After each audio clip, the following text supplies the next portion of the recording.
smysl v tomto vesmíru, ale vesmír povstává v naší mysli, když vědomí řídí kvantový potenciál. Naše existence sama formuje realitu.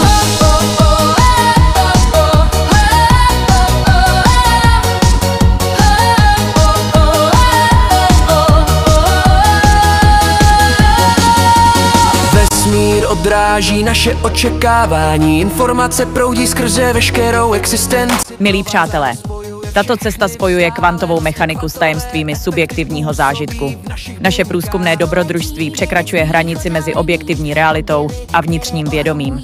Při zkoumání existence narazíme na ohromující pravdu.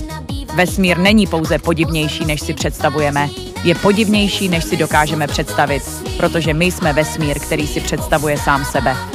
Tyto závěry prezentujeme na revolučním rozhraní vědy a vědomí, které transformuje naše chápání reality skrze moudrost Bylví.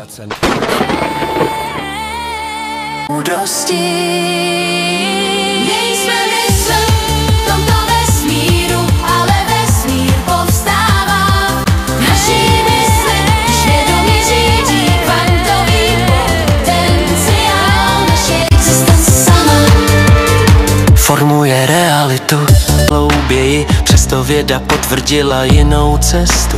Mysl nad hmotou, základ. Nejdražší. Cítili jste někdy, že vaše myšlenky formují realitu? Věda nyní potvrzuje tuto pravdu a tento objev zcela změní vaše chápání. Hvězdy na noční obloze přicházejí do existence pouze skrze vaše pozorování. Není to poezie, ale prokázaná kvantová fyzika. Pokaždé, když se díváte, přeměňujete možnost v pevnou realitu.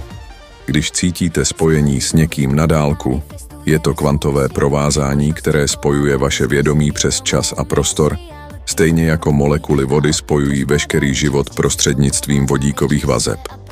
Ohromující pravda? Celý vesmír existuje ve vašem vědomí. Bez vašeho prožitku zůstává hmota pouhým potenciálem, jako kyslík, neviditelný a přesto základ veškerého života. Vaše přesvědčení nemění pouze váš pohled. Přeuspořádávají fyzický svět kolem vás.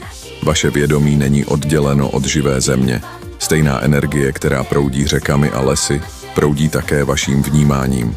Co by bylo možné, kdybyste pochopili, vaše myšlenky nejsou ve vašem mozku, váš mozek je ve vašich myšlenkách? Síla, kterou hledáte, byla vždy uvnitř vás.